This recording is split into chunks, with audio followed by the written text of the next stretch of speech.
Hari demi hari, waktu demi waktu berjalan. Umur kita terbatas dan semua terhitung hisabnya di sisi Allah Subhanahu wa taala. Umur kita sejak kita dilahirkan sampai akan meninggal dunia sudah semua ditentukan oleh Allah Subhanahu wa taala. Di antaranya rezeki. Malah rezeki itu salah satu rahasia Allah Subhanahu wa taala, dan Allah Subhanahu wa taala sendiri yang mengaturkan rezeki manusia. Bukan hanya rezeki manusia, bahkan seluruh makhluk Allah di muka bumi. Wa ma min dabbatin fil ardi illa 'ala Allahi rizquha. Setiap makhluk yang berjalan di muka bumi, Allah Subhanahu wa taala yang mengaturkan rezekinya. Walaupun rezeki kita sudah ditentukan oleh Allah, tapi sebagaimana kata Amirul Mukminin Umar bin Al-Khattab radhiyallahu an, inna as-samaa'a la tumtiru dhahaba. Ketahuilah langit itu tidak akan menurunkan hujan emas. Walaupun rezeki kita sudah ditentukan dan ditakdirkan oleh Allah Subhanahu wa taala, tetap kita punya kewajiban untuk berusaha. Allah Subhanahu wa taala menerangkan banyak di dalam Al-Quran, فَإِذَا قُضِيَتِ الصَّلَاةِ فَانْتَشِرُوا. Bergeraklah, berjalanlah, berikhtiarlah, berusahalah. فَانْتَشِرُوا فِي الْأَرْضِ وَابْتَغُوا مِنْ فَضْلِ اللَّهِ. Carilah karunia Allah, anugerah Allah, rizki Allah. Orang mukmin yang percaya kepada Allah dan senantiasa dia berikhtiar dan berusaha, tetap memiliki keyakinan, menggantungkan hatinya kepada Allah Subhanahu wa taala. Itu yang namanya tawakkal qalbu. Bukan hanya tawakal usaha, bukan hanya kita percaya kepada kemampuan diri kita atau kita percaya kepada kecerdasan kita, tapi tetap kita senantiasa memohon pertolongan Allah Subhanahu wa taala. Dan segala amalan itu tergantung niat. Innamal a'malu binniyat wa innama likulli imri'in ma nawa. Kita punya amal, tapi sebelum kita beramal, sebelum kita berusaha, sebelum kita berikhtiar, tolong Bapak Ibu jangan lupa nawaitu. Saat kita mencari nafkah dan rezeki, nawaitu dia untuk apa? Jadikan rezeki itu adalah jembatan yang membawa kita mendapatkan ridha Allah, jembatan membawa kita masuk surga Allah. Itulah nawaitu. Hal-hal kecil dengan nawaitu bisa menjadi besar di sisi Allah Subhanahu wa taala. Ada orang nawaitu dia mencari nafkah dan rezeki, begitu dia mendapatkan rezekinya, dia nawaitu untuk memenuhi hak-haknya, kewajibannya terhadap istrinya, kewajiban terhadap anaknya. Sampai Rasul bersabda, sampai seorang suami suapin istrinya diberikan pahala sedekah.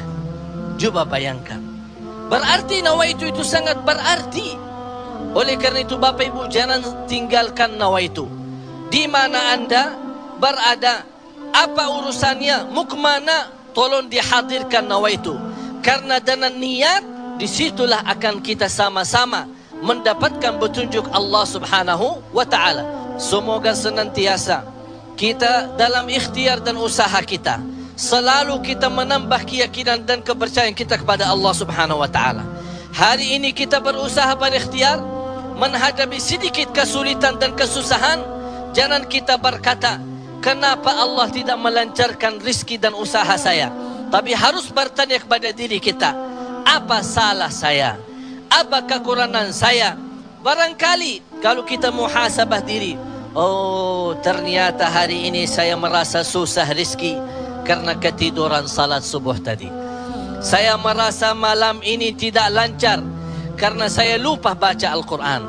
Saya hari ini merasa tidak baik karena saya ketinggalan salat malam. Inilah muhasabah diri. Al-Imam Muhammad ibn Sirin pernah dia mencela orang, mencaci maki orang. Ente orang miskin. Orang itu tersinggung. Kata Imam Muhammad ibn Sirin, saya menunggu ucapan saya ini, menunggu akibahnya, menunggu balasannya 40 tahun. Coba bayangkan, hanya satu ucapan dia takutin, dia fikirkan, apalagi perbuatan. Bapak Ibu, berapa banyak perbuatan kita salah, berapa banyak kita melanggar aturan Allah, berapa kali kita menjauhkan diri dari perintah Allah, padahal kita semua hafal. Wa may yattaqillaha yaj'al lahu makhraja. Barang siapa yang takwa kepada Allah, akan Allah jaminkan diberikan jalan keluar dari segala kesusahan, dari segala kesempitan. Berarti kalau kita berdoa, kita berikhtiar, kita berusaha, tapi masih kita menghadapi kesusahan dan kesulitan, pasti ada sesuatu yang tertinggal. Salah satu amalan di samping ikhtiar dan usaha kita adalah zikrullah, terutama istighfar. Karena termasuk istighfar adalah salah satu kunci mendatangkan rezeki. Sebaik istighfar itu sepanjang waktu, pagi, siang, sore, malam. Naik motor, jalan kaki, naik bis, mau kemana-mana. Tidak keberatan kita membasahi lidah dengan istighfar. Malah ada seorang sahabat Rasulullah sallallahu alaihi wasallam, ya Rasulullah, berikan kepada aku amalan yang menjaminkan aku masuk surga. Rasul menjawab, la yazalu lisanuka ratban min dzikrillah. Basahi lidahmu dengan zikir kepada Allah. Kunci rizki Bapak Ibu adalah zikrullah. Kunci rizki zikrullah, di antaranya istighfar. Allah subhanahu wa ta'ala menjaminkan dalam Al-Quran di surat Nuh, faqultu astaghfiru rabbakum innahu kana ghaffara. Apa manfaatnya istighfar? Yursilis samaa alaikum midrara wa yumdidukum bi amwalin wa banin wa yaj'al lakum jannatin wa yaj'al lakum anhara. Dengan istighfar terjamin keturunan. Dengan istighfar kemudahan rezeki. Dengan istighfar kelancaran usaha. Dengan istighfar kesembuhan dari penyakit. Dengan istighfar banyak kemudahan dan kemuliaan yang kita dapat. Kalau memang ingin ditambah rezeki kita, kalau belum sempat haji, kita ingin berhaji. Kalau kita sudah haji, ingin Allah menambah kita bisa haji lagi. La in syakartum lazim. Jadilah hamba yang bersyukur, karena nikmat Allah memang Bapak Ibu tidak bisa terhitung. Nikmat Allah begitu banyak di setiap waktu dan setiap saat, lahir dan batin. Wa in ta'uddu ni'matallahi la tuhsuha.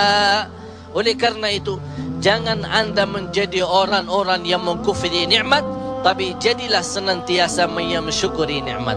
InsyaAllah dengan syukuri nikmat dan sabar menghadapi ujian dan cobaan, kita bisa menjadi hamba yang diridai Allah. Kalau Allah sudah ridha kepada kita, InsyaAllah segala amal ibadah kita akan diterima, dan segala usaha dan ikhtiar kita akan dipermudahkan oleh Allah subhanahu wa ta'ala. Bapak Ibu, yang terakhir, tidak boleh kita lupa doa. Rasul kita sallallahu alaihi wasallam selalu berdoa kepada Allah subhanahu wa ta'ala. Padahal dia Rasul, terjamin pertolongan Allah. Senjata orang mukmin adalah doa, dan pintu langit bisa dibuka dengan doa. Dan doa itu kapan saja dan bisa sampai kepada Allah tanpa waktu dan tanpa batas. Selama kita masih berdoa kepada Allah, selama masih kita memohon kepada Allah, Allah akan senantiasa mendengar doa kita.